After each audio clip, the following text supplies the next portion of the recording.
इतनी लीलाएं हैं गोविंद दास जी के साथ की, ठाकुर जी की, कहां तक उसका वर्णन करें। एक बार ठाकुर जी के संग वन में खेल रहे थे और तभी ठाकुर जी ने इनको घोड़ा बना लिया और आप स्वयं इनके ऊपर चढ़ गए।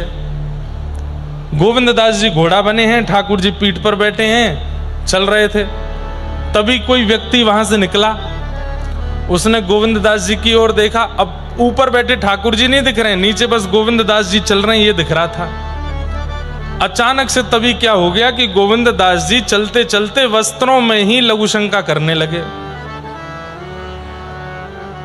उस व्यक्ति ने देखा ये क्या हो रहा है, ये क्या कर रहे हैं। गोसाई श्री विठलनाथ जी के शिष्य, मंदिर में पद सेवा राग सेवा करने वाले गोविंद दास, अरे राम राम, आचार विचार शून्य। मैं अभी गोसाई जी से अभी इनकी शिकायत करता हूं। गोसाई जी से जाकर के कहा, बोले कि आपके शिष्य ही जब ऐसा करेंगे तो समाज में क्या असर पड़ेगा बातों का।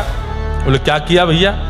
बोले देखो, आज यहां खड़े होकर के लघुशंका करना मना है शास्त्रों में। आपका शिष्य गोविंद दास वो तो घोड़ा बन के लघुशंका कर रहा है और बिना वस्त्र उतारे, बिना जनेऊ चढ़ाए। गोसाई जी बोले नहीं नहीं नहीं, कोई और बात होगी, ऐसा नहीं। बोले नहीं, मैं अपनी आंखों से देख के आया हूं।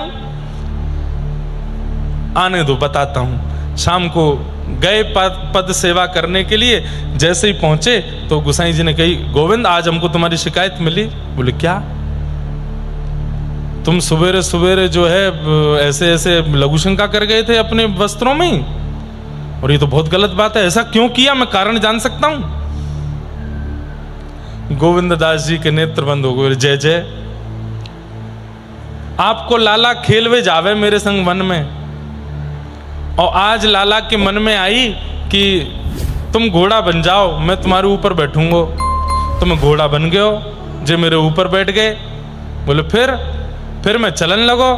चलते चलते मैंने जय जय ते कही, लाला नेक ऊपर ते उतर जाओ। तो बोले क्या बात है। अरे नेक मुँह को शंका निवृत्त करवे जानो है, मैंने एक शंका निवृत्त करके आ जाऊं, फिर बैठ जाइयो। तो आपको लाला बोलो, हम बे तेने आज तक कभी कोई घोड़ा से ऐसे देखी है। घोड़ा चलते चलते पूछता हो, ओ भैया स्वामी नेक उतर जा, मैं लघुशंका करके आऊं। घोड़ा तो चलते चलते ही कर जावे, और तू मुझसे पूछ के जावे को। अरे घोड़ो बनो है तो घोड़ा की तरह रहे। गोसाई श्री विठलनाथ जी बोले फिर का, मैंने भी यही सोची, मैं गोविंद दास नहीं हूं, मैं घोड़ा ही हूं। भैया घोड़ा पूछ के ना जावे, मैंने भी नहीं पूछी, मैंने भी वस्त्र नहीं उतारे, मैं ही कर गयो। गोसाई श्री विठलनाथ जी ठाकुर जी के आगे गए। बोले सारे वेदों का निर्माण आपने किया, सारे आचार विचार नियम आपने, और सबसे ज्यादा आप ही तोड़ते हो। सब जगह क्या करवाते हो लीला। बोले कि अब ये मेरे प्रेम की लीला है, और जहां प्रेम भाव प्रकट हो जाए वहां तो सबरे नियम टूट जाएं। जहां नियमों का पालन हो रहा हो वो प्रेम कैसा। जहां कभी कभी प्रेम अत्यंत बढ़ जाने पर नियम तोड़ दिया जाता हो, वही तो प्रेम है। मुझे आज भी स्मरण है, मास कथा का क्रम जब हुआ था यहां पर, तो एक दिन खूब रंग हुआ, खूब आनंद हुआ, और पूज्य महाराज जी ने उस दिन ऐसे हाथ आगे किया। मैं तो घबराऊं, मैंने महाराज जी बोले लाओ, और आपने ऐसे हाथ पकड़ करके यहाँ खूब नृत्य किया, ऐसे फुगड़ी की। राधा कृष्ण महाराज जी भी थे साथ में।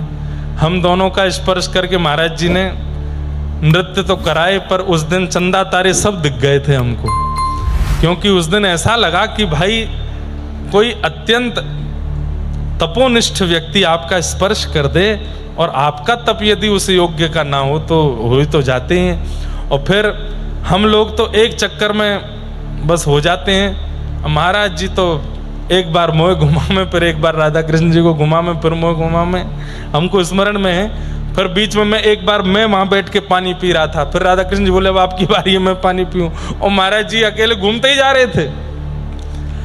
लेकिन उस दिन ये नियम तोड़ना नहीं होता, ये प्रेम का प्रदान करना होता है। आपका स्पर्श का इतने वर्षों का नियम, लेकिन आप अपने प्रियजनों को स्पर्श कर देते हैं। क्यों? क्योंकि प्रेम में नियम तोड़ दिया जाता है, अत्यंत प्रेम में। कल रात्रि हम लोग गुरुजी के यहाँ प्रसाद पाने गए थे, तो वहाँ हमारे विकास गुरुजी बता रहे थे कि महाराज जी से कुछ वर्ष पहले एक बालिका ने पूछा कि आप बोलते क्यों नहीं हैं और आप किसी का स्पर्श क्यों नहीं करते हैं, इसके पीछे कारण क्या है। इतना सुंदर उत्तर लगा, मैं कल खूब गदगद हो गया था ये उत्तर सुन के। तो महाराज जी ने उत्तर दिया, ये आप लोगों को बताने की बात है और जो जनमानस कथा लाइव भी सुन रहे हैं उनको भी पता चले आचार्य चरणों की स्थिति क्या है। तो आपसे किसी ने पूछा आप स्पर्श क्यों नहीं करते, आप मौन क्यों रहते हैं, तो महाराज जी ने उत्तर दिया, आज के कलिकाल में, आज के भयावह कलिकाल में भगवान के नाम के अलावा कुछ भी बोलना अब उचित नहीं है अपने कल्याण के लिए। इसलिए संसारी विषय वार्ताएं करना उचित नहीं है। इसलिए हमने ये नियम लिया है कि हम किसी से नहीं बोलेंगे और हम केवल भगवत वाणी बोलेंगे। इतना सूक्ष्म चिंतन हम नहीं कर सकते। आज के इस विषयी कलिकाल में भगवान के नाम से अधिक सुंदर कुछ और बोलने लायक बचा नहीं है। दुनिया के लोग क्या क्या नहीं बोल रहे हैं। कभी कभी सोशल मीडिया खोल करके देखते हैं तो लगता है कि क्या हो गया है। आजकल अगर आप गाली दे करके नहीं बोलते, अपशब्द नहीं बोलते, आजकल के आधुनिक गानों में यदि गालियां नहीं होती हैं तो वो गाने चलते नहीं हैं। बिना गालियों वाले गाने हैं तो आपका गाना साल 2 साल में 1-8 लाख पहुंच जाएगा, 1-8 लाख लोग सुनेंगे। और आपने भर भर के गालियां किसी गाने में गा दी हैं तो वो एक दिन में 1 करोड़ लोग सुन लेंगे उसको। सोच रहे हैं आप, समझ रहे हैं कि किस दिशा में हम लोग पहुंच चुके हैं। कहां पर प्रधानमंत्री जी कभी कहते हुए दिखते हैं नारी सशक्तिकरण के बारे में, नारी रक्षा के बारे में, नारी सुरक्षा के बारे में। इतना नारियों का रक्षण करने के लिए सरकार बोलती है। हमारे शास्त्र कहते हैं कि नारियों का सम्मान जहां नहीं होता उस घर में देवता तो क्या, पितृ भी उस घर का तर्पण स्वीकार नहीं करते जहां नारियों का सम्मान नहीं होता है। और आज सबसे ज्यादा गालियां मात्र और बहन के रूप में ही दी जाती है।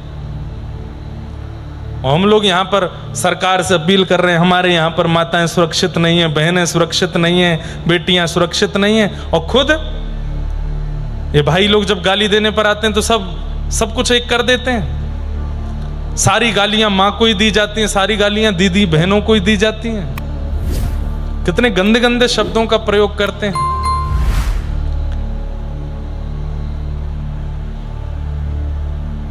और सबसे बड़ी बात, बोलने वाला तो है ही, सुनने वालों को भी वही सुनने में सुख मिल रहा है। और इनमें केवल पुरुषों का दोष नहीं है, आजकल की नवयुवतियां भी इसमें बहुत आनंद लेती हैं, बहुत प्रसन्न हो रहे हैं।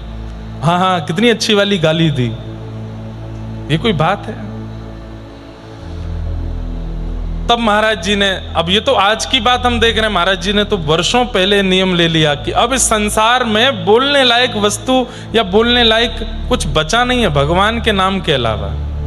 इसलिए मौन हो गए, केवल भगवान नाम कभी कभी बोलते हैं। मैंने एक बार स्वर सुना था महाराज जी का, महाराज जी को भी स्मरण नहीं होगा कि जब मास कथा हो रही थी तो अचानक से गोदावरी जी में जल आया था और पूरा दत्त धाम इतना आनंद में आ गया था। मुकुंद काका भी थे साथ में, आप भी शायद गोविंद काका की उस दिन आए थे। तो हम लोग सब लोग गए थे नीचे गोदावरी स्नान करने, महाराज जी भी आए। तो जब मुकुंद काका स्नान कर रहे थे तब महाराज जी ने उनके पीछे खड़े होकर के एक बार कहा था, दिगंबरा। तो मैं वहीं पास ही खड़ा था, तब मैंने बस स्वर पहली बार महाराज जी का सुना और वो स्वर इतना अद्भुत था। ये हम महाराज जी को संकुचित करने के लिए महाराज जी को नहीं बोल रहे हैं, आप सबके बीच अपने भाव बता रहे हैं। तो महाराज जी ने उत्तर दिया कि अब इस संसार में बोलने लायक कुछ बचा नहीं है भगवान नाम के अलावा, इसलिए हम मौन रहेंगे, केवल भगवान नाम बोलेंगे, इसलिए मौन है। फिर प्रश्न हुआ कि आप किसी का स्पर्श क्यों नहीं करते। इसका उत्तर सुन के तो मैं रात में बड़ा प्रसन्न हुआ। आपने उत्तर दिया कि जिस अंग को ठाकुर जी का स्पर्श प्राप्त हो गया हो, उस अंग को अब संसार के किसी स्पर्श की इच्छा नहीं है।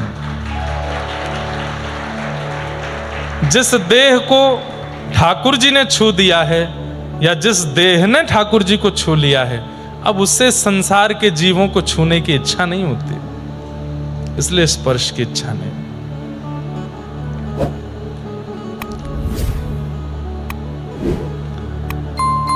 अद्भुत। और ये बात बिल्कुल सत्य है। ठाकुर जी अगर आपको छू देंगे तो फिर उस स्पर्श सुख का, उस स्पर्श सुख की तुलना संसार की कोई वस्तु नहीं कर पाएगी। और वह स्पर्श सुख सदा आपकी स्मृति में रहे, आप नहीं चाहोगे कि वहां कोई और छुए। एक बार एक प्रेमी कहीं बैठा था, तो उसकी प्रियतमा आई और उसके बगल में बैठ करके केवल उसके ऐसे हाथ रखा जंघा पर, और वो हाथ थोड़ी देर रख के वार्ता करके वो चली गई। थोड़ी देर बाद उसका मित्र आया, और मित्र आकर के जैसे ही बगल में बैठा और हाथ रख, तो उसने हाथ, इधर हाथ मत रख, इधर रख ले। बोले इधर क्यों नहीं रखूं? यहां अभी अभी मेरी प्रेयसी ने मुझे स्पर्श किया था, मैं चाहता हूं कि ये स्पर्श सदा मेरे को अनुभव में रहे। अरे कैसे कैसे लोग संसार में, ये संसारी प्रेम करने वाले लोगों के व्यवहार ऐसे होते हैं। उस वस्त्र को धो नहीं रहे हैं जिस वस्त्र को हमारे प्रियतम ने छू दिया है। जिस वस्त्र से हमारे प्रियतम की सुगंध आ रही है उसको धो नहीं रहे कि सदा ये सुगंध आती रहे। ये तो संसारी प्रेम है। लेकिन जिस तन को, जिस मन को, जिस बुद्धि को ठाकुर जी ने छू दिया हो, कौन चाहेगा कि उस तन को अब कोई और छुए? इसलिए महाराज जी ने स्पर्श नियम लिया कि हम किसी का स्पर्श नहीं करेंगे, क्योंकि श्री दत्त प्रभु ने इस तन को छू दिया है, अब ये उन्हीं का है। हमको ठाकुर जी ने तो नहीं छुआ, पर ठाकुर जी ने जिनको छुआ उन्होंने हमको छू दिया, तो ये कृपा तो हो ही गई दास पर। एक इच्छा है मेरी, लेकिन मैं सार्वजनिक नहीं कहूंगा, महाराज जी से एकांत में कहूंगा और वो करूंगा चर्चा। ऐसी भाव हैं। तो कल चतुर्भुज दास जी का आप लोग सुन रहे थे ना, फतेहपुर सीकर के राजा को डांट फटकार के आ गए और ठाकुर जी से आके क्या मांगा कि मेरा कंठ आपके लिए है, आइंदा मैं कभी भी गाऊं तो मुझ पर कोई रीझे ना, ये वरदान दे दीजिए, केवल आप रीझो।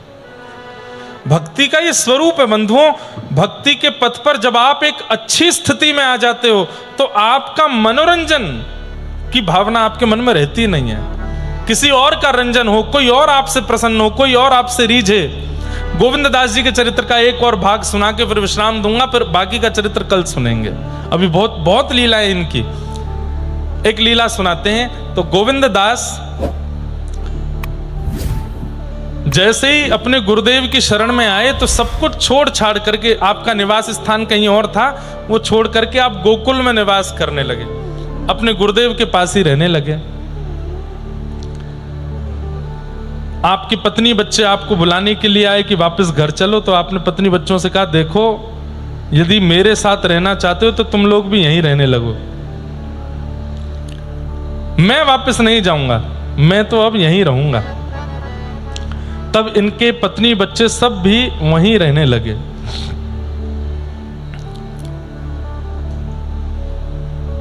कुछ साल निकल जाने के बाद इनके गांव के कुछ लोग वो गोकुल आए, और गोकुल आकर के मन में इच्छा थी कि हमारे यहाँ के बहुत बड़े प्रसिद्ध गायक थे गोविंद दास, उनसे मिलके तो आए, कैसे हैं। तो जैसे ही पहुंचे तो गोविंद दास जी वहीं बैठे थे यमुना जी के तट पर, और गांव के लोग सामने से आ रहे थे। अच्छा एक बात बताएं आपको, गुरु शरणागति के बाद, भगवत अनुग्रह प्राप्त होने के बाद व्यक्ति का रूप स्वरूप बदलने लग जाता है। वो पहले जैसा दिखता था, पहले जैसे बोलता था, उठता बैठता चलता फिरता था, भगवत शरणागति हो जाने के बाद, जीवन में गुरु आ जाने के बाद उसमें परिवर्तन आ जाता है। उसके बोलने का तरीका, बैठना, चलना, उठना, इन सब में एक अलग सा परिवर्तन होता है। और उससे भी बड़ी बात, उसके चेहरे में भी परिवर्तन आ जाता है। अत्यंत दीनता छलकने लगती है। आपने पता नहीं देखा कि नहीं कभी ऐसे किसी को, पहले महासंसारी था और अचानक से भगवत भक्त हो गया। एक प्रमाण मैं दे सकता हूं जो शायद आप लोगों ने देखे हों। हमारे बरसाने में विराजमान परम पूजनीय प्रातस्मरणीय श्री विनोद बिहारी दास बाबा, दर्शन किए तो बहुत अच्छी बात है, नहीं किए तो करने चाहिए। विनोद बिहारी दास बाबा पहले वो सितार वादन करते थे और बंगाल में बाबा के अपने मुख से सुनाई हुई घटना, अभी कुछ दिन पहले मैं बैठा था, रात्रि में 1 बजे की बात बाबा बता रहे थे। बाबा ने एक सुंदर मंदिर का निर्माण वहाँ हो रहे हैं, तो उसमें एक दिन के प्रवचन के लिए बुलाया था। तुम रात में 1 बजे पहुँचा, 1 बजे ही बैठ गए मुझे लेके, और मुझसे बात करते करते बोले, पहले हम संगीतज्ञ थे, बंगाल का शरीर है उनका, बोले हम संगीत में सितार वादन करते थे और बड़े बड़े हमारे कार्यक्रम होते थे, खूब धन मिलता था, खूब यश वैभव मिलता था, जिसके कारण संसारी सारे विषय चित्त में आ गए थे। घर परिवार के लोग मनाते मनाते हार गए, सब छोड़ छाड़ करके हम एकांत में रहते थे, केवल अपना संगीत का कार्यक्रम करना, खूब धन लेना और खूब विषय में खूब प्रवृत्ति।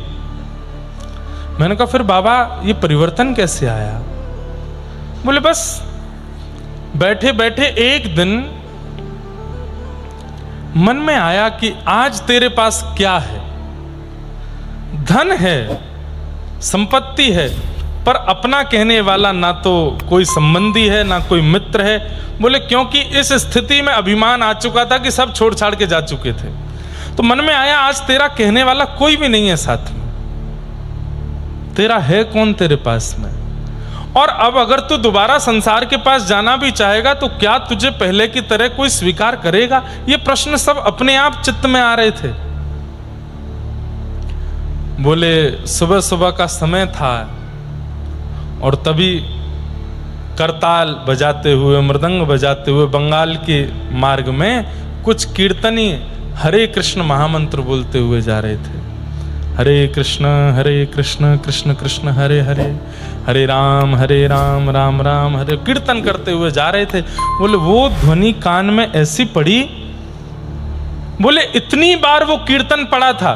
वो सुबह सुबह कीर्तन की आवाज आती थी, कभी ऐसे बैठता था, कभी तकिया रख लेता था, कभी बंद करता था, ये सुनाई ना दे। लेकिन आज वो कीर्तन जब कान में पड़ा, नेत्र बंद हो गए। और बोले वो कीर्तनी दूर जा चुके हैं, लेकिन मेरे चित्त में वो स्वर घूमता रहा, घूमता रहा, घूमता रहा, घूमता रहा। अब उठ के चलते फिरते, बैठते, नहाते, खाते, हंसते, पीते, जागते, बस वो कीर्तन। और मैं संकोच करूं कि ये क्या हो रहा है मेरे साथ। और बस वो दिन, उसके बाद विषय छूट गया, विकार छूट गए, वासनाएं छूट गई, सब छूट के बस इच्छा हुई कि अब चलो। और सब छोड़ के गुरु शरणागति ली, सब त्याग करके बरसाने आ गए और तब से श्री जी के शरण में हैं। क्या कहेंगे इसको? पहले का स्वरूप महाराज जी दिखाते हैं, उसमें वो पता ही नहीं लगता है। क्यों? क्योंकि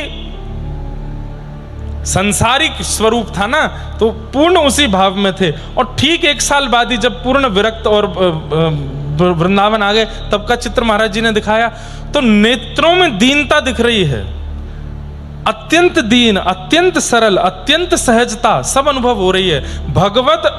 भगवत सामीप्य प्राप्त होने के बाद, भगवत शरणागति होने के बाद यदि दैन्य नहीं आया है तो इसका मतलब भगवत शरणागति हुई नहीं है। दैन्यता सबसे बड़ा लक्षण है, और वो नेत्रों में, वाणी में, स्वभाव में, व्यवहार में, बुद्धि में, विचार में दैन्यता दिखने लगती है। हमारे दत्त धाम के जितने भी परिकर के लोग हैं, उनमें दैन्य अटूट है। दैन्य की खान कह दूं तो कोई कम नहीं है, ऐसा दैन्य।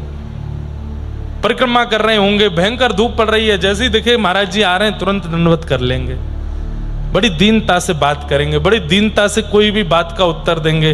दैन्य कितना है! और ये दैन्य इस बात का प्रमाण है कि आपकी गुरु शरणागति और भगवत शरणागति अच्छे से हो गई है। और गुरु शरणागति भगवत शरणागति के बाद भी सिर ऊपर है, झुकने में आलस आ रहा है, उठने में आलस आ रहा है, नियम करने में आलस आ रहा है, किसी भी प्रकार के बात विकार को कोई अपशब्द कह देता है तो क्रोध में भर जाते हैं, तुरंत आ जाते, मुझसे कैसे कह दिया, मेरे ईगो पे बात। ये ईगो वाली बात भक्त के चित्त में रहती नहीं है, वो ईगो को नष्ट कर चुका होता है। तो गोविंद दास बैठे थे और आपके गांव के सब लोग आए, तो गोविंद दास के आव भाव चेहरे से पहचान ही नहीं पाए कि ये गोविंद दास हैं। क्यों? अत्यंत दीन हो गए हैं। अरे भैया, हम पास के उस गांव से आए हैं, हमारे गांव का एक व्यक्ति गोकुल में रहता है। तो गोविंद दास जी बोले, क्या नाम है उसका? बोले, उसका नाम है गोविंद स्वामी। आपने उसको देखा? तो गोविंद दास जी बोले, वो तो मर गए। स्वयं ही बोल रहे हैं, वो तो मर गए।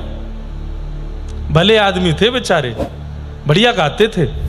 अरे गांव के लोग बोले, हाँ आप जानते थे? हाँ जानते थे, थोड़ा इतना ज्यादा नहीं था पर हाँ थोड़ा बहुत जानते थे, गाते बजाते थे कुछ। हाँ बोले, हाँ मर गए वो तो। अरे भैया, आप इतने ऐसी सरलता से बोल रहे हो मर गए? हाँ, हमारे गांव का इतना प्रतिष्ठित व्यक्ति था, गोकुल आया था वो तो गोसाई विठलनाथ जी की शरणागति लेने, ऐसे कैसे मर गया? बोले, बस मर गया। आपको मरने वाले को क्या बताएं कैसे मर गया? मर गया। भला आदमी था बेचारा। गांव के लोग तो बड़े चिंतित हो गए। एक ने कही, एक आदमी से पूछ के, मुझे तो ये सिर फिरा लग रहा है, किसी और से पूछते हैं। बोले, किसी और से क्या पूछें, सीधे गोसाई विठलनाथ जी के पास चलते हैं, उन्हीं से पूछते हैं। गोसाई जी विठलनाथ जी के चरणों में गए और बड़े दीन दुखी से हो गए गांव के लोग। गोसाई जी बोले, कहाँ से आए हो? बोले, पास के गांव से आए हैं। बोले, अच्छा, हमारे गांव का एक व्यक्ति आपकी शरणागति के लिए आया था। अच्छा, क्या नाम था? बोले, गोविंद स्वामी। अच्छा अच्छा, हाँ हाँ हाँ। वो पधार गए? गोसाई विठलनाथ जी बोले, किसने कहा पधार गए? नहीं नहीं नहीं, वो कहाँ पधारे? अरे अभी वो ठकुरानी घाट यमुना जी के तट पर एक व्यक्ति बैठा था, वो तो बोला वो तो मर गए। और वो ये भी बोल रहा था बहुत भले आदमी थे, मर गए बेचारे। गोसाई जी ने बाहर निकल के, कौन बोल रहे थे? बोले, वो बैठा वहां पे। गोसाई जी हंस के बोले, वो खुद गोविंद स्वामी ही तो है, वो खुद ही बोल रहे हैं। गांव के लोग दौड़ करके गए, जाके बोले, गोविंद दास, आपसे हमने पूछा कि गोविंद स्वामी का, आपने ये क्यों कहा कि मर गए? बोले, मैं यही तो बता रहा हूं कि गोविंद स्वामी मर गए, गोविंद दास अभी जीवित हैं। जिनके अंदर स्वामी पना था वो पधार गए, अब तो दास जीवित है। गुरु की शरणागति के बाद अब मैं दास बन गया हूं, मेरा स्वामित्व चला गया है, अब मैं स्वामी नहीं हूं।